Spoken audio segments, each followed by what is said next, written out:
Buenas noches, jóvenes. ¿Me escuchan? Buenas Buenas noches, noches, doctor. doctor. Ya, Noches, doctor. buenas noches. ¿Cómo Buenas noches, está? doctor. Voy a seguir admitiendo. Sí, doctor. Mientras admite, queríamos felicitarle nuevamente por el Día del Maestro. Para nosotros es un gusto realmente ver a todos nuestros docentes que se esfuerzan por dictarnos la materia, que se esfuerzan por darnos con esta nueva metodología que es virtual. Muchas cosas son desconocidas para nosotros, para ustedes también, pero hacen el esfuerzo de seguir aprendiendo y de seguir con esa energía para enseñarnos, y por eso hemos decidido hacerle un pequeño regalo virtual, que creo que es la única forma en la que se puede ahora. Y no sé si podría dejar de compartir un ratito su pantalla, doctor, para que nos pueda ver. Ya, a ver. ¿Qué tengo que hacer? ¿Qué tengo que hacer? De dejar de compartir un ratito su pantalla, doctor, para que nos pueda ver a nosotros con nuestras cámaras encendidas. Ya, a ver. En la parte de arriba, mueva el mouse, Sí. ahí le va a aparecer dejar de compartir pantalla en rojo. ¿Le aparece, doctor, o no le aparece? No me aparece. Ya, igual entonces puede vernos ahí arribita si nos está viendo ahorita, ¿alguno de nosotros nos ve? Sí, te veo a vos, Abarañado María Elena.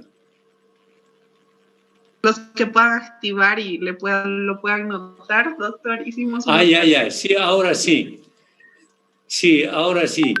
Pero me estás agarrando al revés, hijita. Bueno, al otro lado entonces. Ahora sí. Ya puede ver, creo que somos varios los que estamos, puede ir ahí girando. Sí. Aquí veo, gracias doctor. Chacón, Barañado. Y ahí estamos la mayoría, doctor, con nuestros cartelitos. Sabemos que no es algo tan grande, pero realmente lo hemos hecho con mucho cariño para que usted se dé cuenta cuánto lo estimamos, lo apreciamos y cuánto lo queremos también, y valoramos todo lo que usted hace por nosotros. Muchas gracias, María Elena, les quedo muy agradecidos, ¿no? Y es una alegría y satisfacción que los alumnos reconozcan el esfuerzo que hacen todos los docentes, no solo yo, ¿no? Y que hacemos todo lo posible para poder hacer una mejor enseñanza desde el punto de vista virtual, ¿no? Porque es diferente cuando uno pasa clases, porque inclusive uno conoce a los alumnos, comparte con los alumnos, uno pues inclusive cuando uno está en la calle, los alumnos, doctor, buen día o buenas tardes o buenas noches, soy su alumno, entonces es una cosa agradable. Pero hoy en día no se puede hacer eso, ¿no? Y me alegro que ustedes hayan hecho este pequeño homenaje, que es muy significativo para mí, ¿no? Y del cual les quedo muy agradecidos. Muchas gracias, jóvenes, a todos. Gracias a usted, doctor, por todo lo que hace por nosotros. Ya. Ahora vamos a pasar clases, ¿ya? Ahora vamos a hablar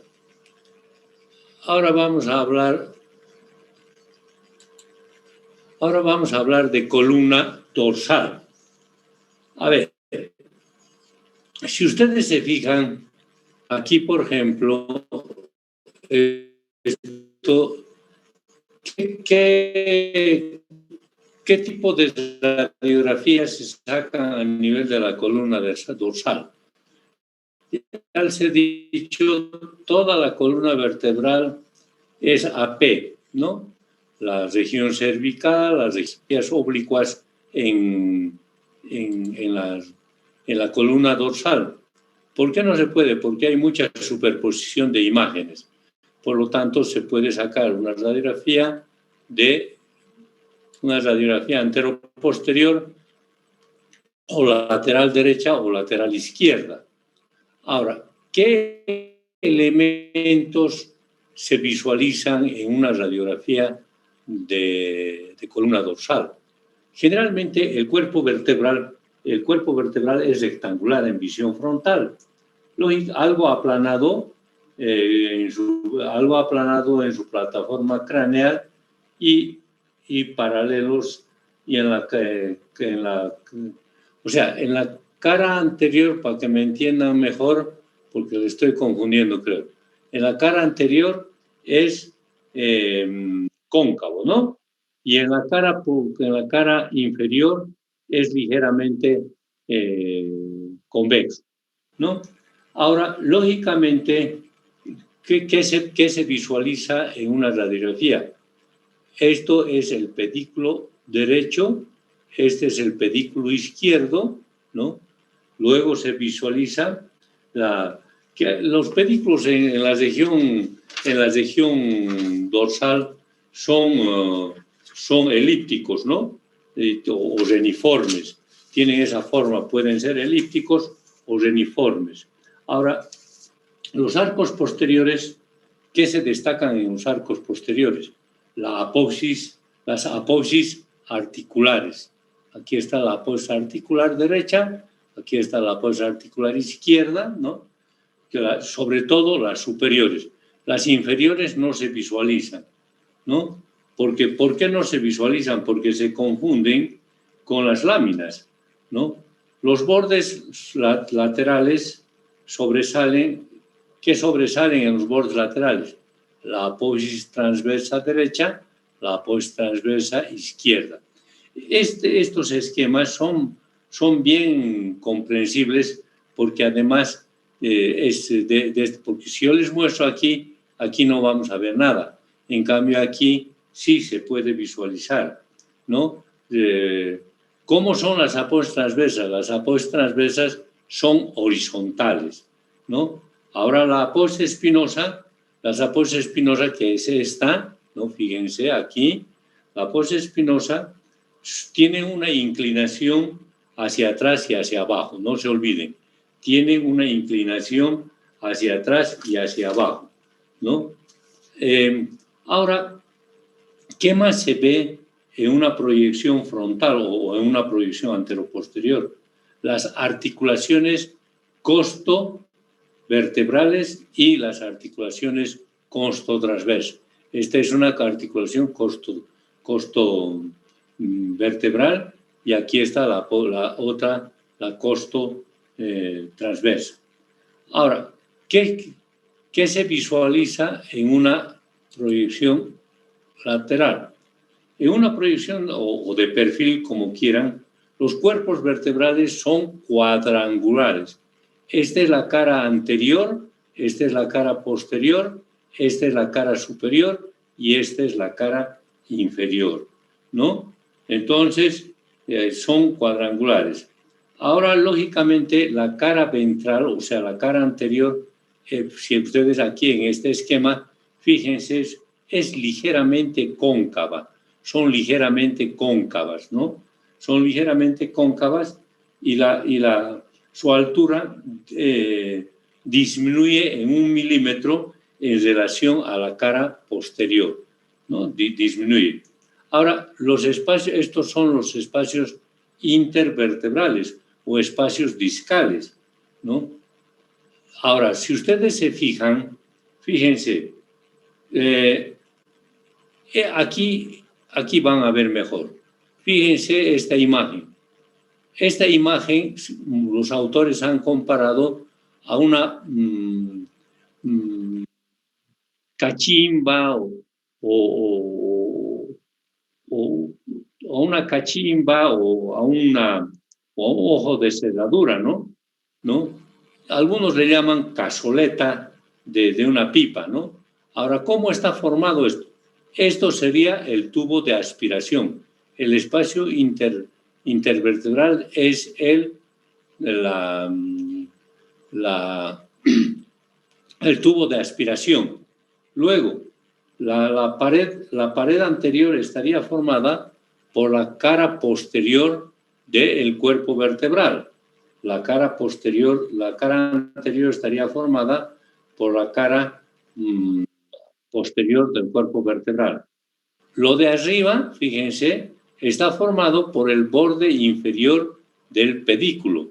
Lo de abajo está formado la cara superior y la cara inferior están formados por el borde inferior y por el borde superior. Ahora, la pared posterior, ¿cómo está formada? La pared posterior está formada por las apoyas articulares, ¿no? Por la cara anterior de las apoyas articulares. Entonces, no se olviden, así de esta manera uno puede reconocer fácilmente, ¿no?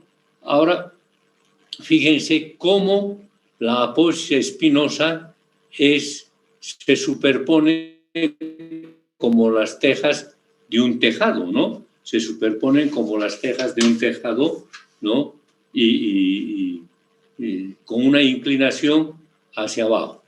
Ahora, ¿qué enfermedades se pueden presentar a nivel de la columna dorsal? Hay una enfermedad que se conoce con el nombre de enfermedad de Scheuermann.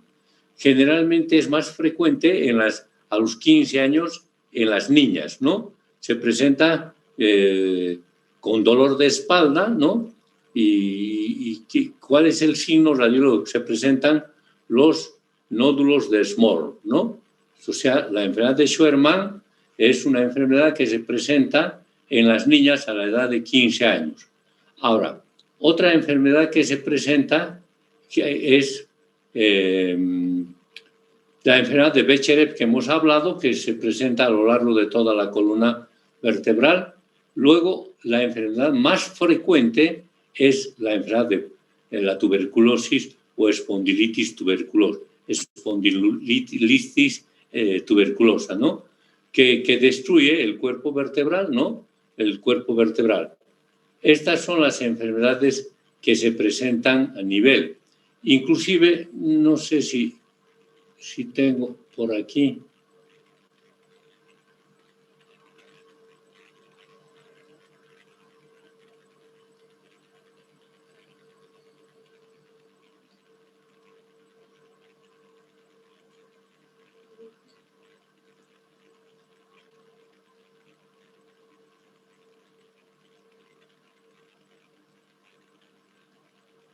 Aquí, por ejemplo, recuerdan que les he hablado de la espondiloartrosis y les he hablado de los picos del oro. Fíjense aquí, esta flecha nos está indicando, ¿no?, los picos del oro, ¿no? Y también nos está indicando que aquí hay una disminución de los espacios intervertebrales que se conocen con el nombre de discartrosis. Esto se llama espondiloartrosis, discartrosis y la uncartrosis. Tenía una...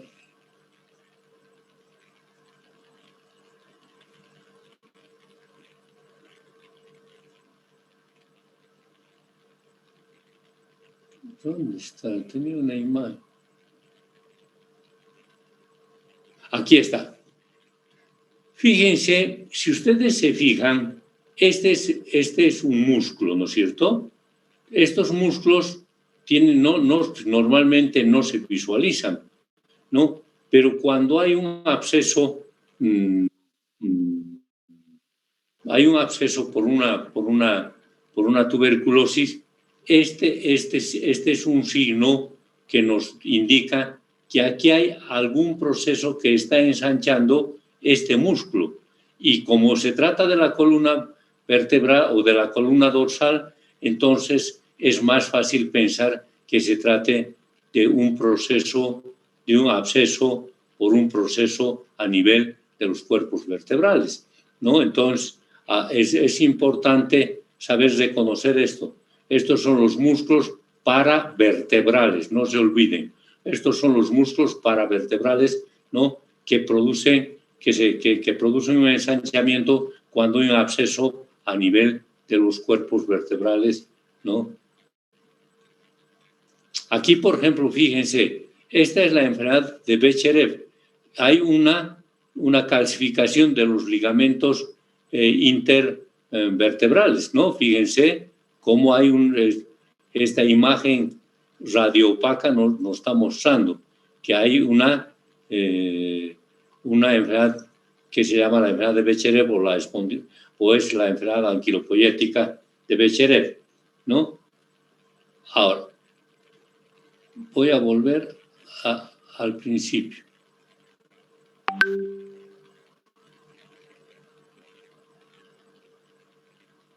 Les decía que hablábamos de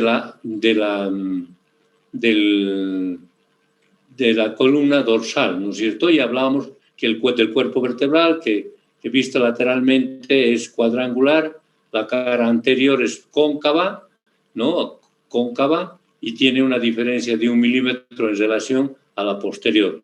Hemos hablado de la cazoleta o pipa de fumar, que el espacio intervertebral es el tubo de aspiración, la cara posterior es la cara anterior, el borde inferior es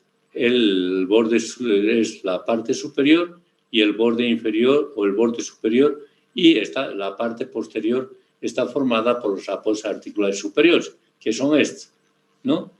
Eso es referente a la columna dorsal. Ahora, si ustedes me preguntan y me dicen, doctor, ¿y hay un aplastamiento del cuerpo de la columna dorsal? Sí, puede haber una fractura del cuerpo vertebral, pero tiene que ser un traumatismo directo, ¿no? Tiene que ser un traumatismo directo. ¿Por qué tiene que ser un traumatismo directo? ¿Por qué tiene que ser un traumatismo directo? No se olviden que las costillas hacen la jaula torácica. Ahora, hay las metástasis por vía hematógena. No se olviden, hay metástasis por vía hematógena, ¿no? ¿Y cómo uno puede reconocer y diferenciar? Esto también ya les he explicado, cómo uno puede reconocer de una fractura o de una fractura traumática. Porque el pedículo vertebral, este pedículo vertebral, se destruye. ¿Por qué se destruye? Porque no se olviden que aquí las arterias son terminales, o sea, se destruyen. Y ese es el diagnóstico radiológico entre una fractura por un traumatismo y una fractura de origen patológico. O sea, estamos hablando de traumatismo y de una fractura patológica, ¿no? Ahora, si ustedes me preguntaran y me dijeran, ¿se produce la brucelosis al nivel de la columna dorsal? No. La brucelosis es más frecuente a nivel de la columna lumbar. No se olviden, la brucelosis es más frecuente a nivel de la columna lumbar. ¿No es cierto que estos que beben mucha leche, entonces se produce eso? Ahora, ¿cómo se visualiza en una radiografía antero-posterior? La columna lumbar ya les he dicho que se puede sacar radiografía antero-posterior, lateral derecha, lateral izquierda, oblicua derecha, oblicua izquierda. ¿Cómo se visualiza en una proyección frontal? Los cuerpos vertebrales tienen una forma rectangular. ¿No? La plataforma superior, aquí por ejemplo la plataforma superior es ligeramente cóncava. La plataforma caudal está excavada. Los ángulos de los cuerpos vertebrales son romos, sobre todo los superiores. Estos son, aquí por ejemplo, estos son, ¿no? Son romos, ¿no? Y además tiene un símil que se compara a las alas de una mariposa, ¿no? Se compara a las alas de una mariposa. Los pedículos son los ojos, pueden ser, si ustedes se fijan, fíjense, mire, estas es las alas de la mariposa, fíjense, estas son las alas mayores, estas son las alas menores, este es el cuerpo que está formado por la fosa espinosa, ¿no? Fíjense, se nota clarito, miren, alas menores, alas mayores, el cuerpo está formada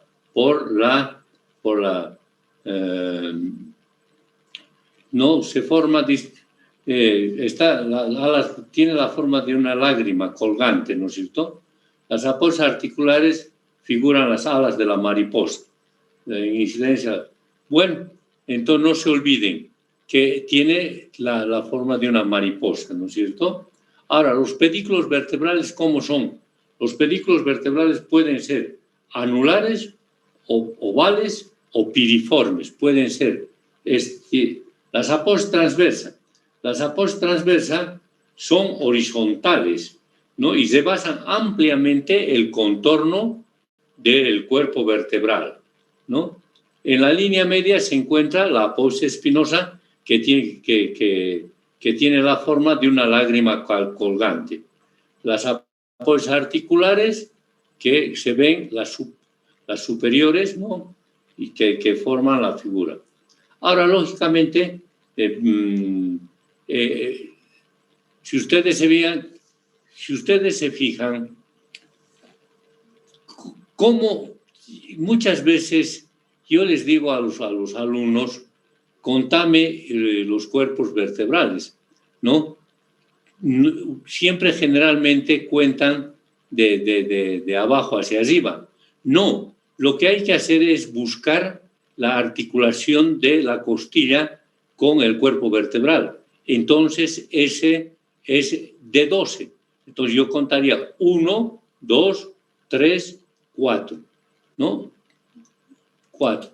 Ya se nos está acabando el tiempo.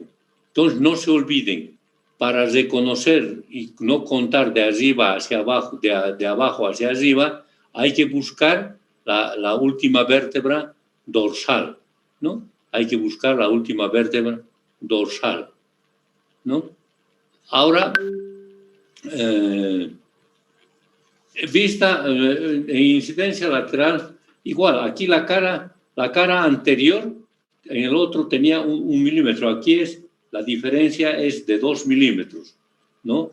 Las caras anterior y posterior son poco cóncavas, ¿no? El disco intervertebral es biconvexo, el espacio intervertebral es biconvexo, ¿no? ¿Por qué? Porque si ustedes se fijan, las caras son cóncavas, tanto la cara inferior como la cara superior, ¿no? Entonces son cóncavas, ¿no? Aquí está, las aposas espinosas son bastante romas y gruesas, ¿no? Y aquí están las aposas articulares, ¿no? Que tienen, siempre se ve en todas las imágenes, ¿no? Ahí vamos a quedar, jóvenes. La próxima clase vamos a hablar de las oblicuas. Si alguien quiere que vuelva a repetir o que vuelva a indicar o mostrarles, díganme. Doctor. Dime, hijita. Doctor, yo tengo una pregunta. Usted nos había mostrado sobre el signo de pico del loro en las vértebras de las articulaciones. Quería preguntarle, ¿estas son propias de enfermedades reumáticas o también? No. Son de degeneraciones de los cuerpos vertebrales, ¿no? Son procesos degenerativos de los cuerpos vertebrales. Nada tiene que ver con la enfermedad reumática. Generalmente en las mujeres, sobre todo, a partir de los 35 años ya se produce el proceso degenerativo y sobre todo con una osteoporosis, ¿no? La próxima clase yo les he de mostrar bien ¿por qué? Porque por los embarazos. También en los hombres se puede presentar, ¿no? Pero en los hombres es más tolerable. ¿Por qué es más tolerable? Porque los músculos son más fuertes en los varones que en las mujeres, ¿no? Y generalmente a las mujeres me duele la espalda, y nadie les hace caso. Hay que pensar que se trata de un proceso degenerativo o de la aposta articular o del disco intervertebral o del cuerpo vertebral, ¿no? Sí.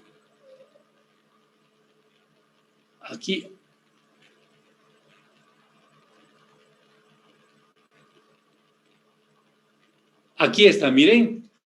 Aquí. Fíjense, estos picos del loro, miren, se llaman osteofitos. Se conocen. Ahora nosotros, para comparar, entonces nosotros le llamamos picos del loro, pero en imagenología se conocen con el nombre de osteofitos. Inclusive forman puentes óseos, como en este caso. Fíjense cómo está formando un puente óseo, ¿no? Y además, fíjense, en las mujeres hay lo que se conoce con el nombre, eso también ya vamos a hablar, que se conoce con lumbarización y sacralización. ¿En qué consiste la lumbarización? En que la primera sacra algunas veces uno dice, había tenido 6 vértebras lumbares. No, sino que hay una lumbarización. ¿Y cuándo se conoce sacralización? Cuando uno cuenta 4 vértebras. Fíjense cómo este espacio intervertebral está separado. Este es la L5 y esta es la primera sacra. Fíjense cómo está disminuido. También ya vamos a hablar luego de las anomalías que se presentan a nivel del cuerpo vertebral de L5. No se olviden, los procesos los osteofitos son procesos degenerativos de los cuerpos vertebrales. La discartrosis es un proceso degenerativo del disco intervertebral. La uncartrosis son procesos degenerativos de las apostas articulares. Nada tiene que ver ni con el reumatismo, ni con un angioma a nivel del cuerpo vertebral, nada tiene que ver, ¿no? Sino son procesos degenerativos. No se olviden, los osteofitos son procesos degenerativos. ¿De qué? Del cuerpo vertebral. La discartrosis es un proceso degenerativo del disco intervertebral. La uncartrosis son procesos degenerativos de las apostas articulares. Si yo les preguntaría en el examen y les diría, los osteofitos, ¿en qué enfermedad se presentan? Ustedes me pondrán en procesos degenerativos de los cuerpos vertebrales. Nada que ver con reumatismo. Porque si yo les hago una opción múltiple, por ejemplo, en un examen, les pongo, los osteofitos se presentan en procesos degenerativos, en un proceso reumático, en un proceso de la enfermedad de Becherev, ustedes me dirán, pues no, se presenta en procesos degenerativos de los cuerpos vertebrales. Ahí está la diferencia. ¿Algo más? Doctor, ¿y la artrosis cuenta? La artrosis, ¿de qué? La artrosis, estos son procesos degenerativos, por eso se llaman espondiloartrosis. O sea, es un proceso degenerativo del cuerpo vertebral que se conoce con el nombre de espondiloartrosis, ¿no? O sea, es un proceso de artrosis. Así, bien que me estás preguntando. Es un proceso de artrosis. ¿De qué? Del cuerpo vertebral. Está bien, doctor, gracias. Ya. ¿Alguna otra pregunta más? Doctor, disculpe, Bueno. mañana en práctica, ¿qué vamos a ver? Vamos a ver, hijita, columna cervical, pues. Está bien, doctor, muchas gracias. Hasta luego. Hasta luego, doctor. Hasta luego, doctor. Hasta luego, doctor. Hasta luego, doctor. Hasta luego, doctor.